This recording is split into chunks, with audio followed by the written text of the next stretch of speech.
ஆயர்பாடி மாளிகையில் தாய்மடியில் கன்றினை போல் மாய கண்ணன் தூங்குகின்றான் தாலேலோ.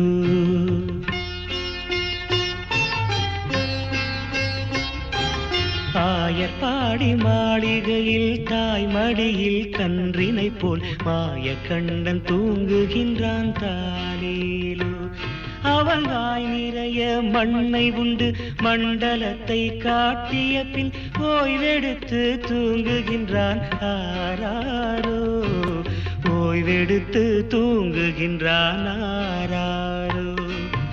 ஆயர்பாடி மாளிகையில் தாய்மடியில் கன்றினை போல் மாய கண்ணன் தூங்குகின்றான் தாலேலோ.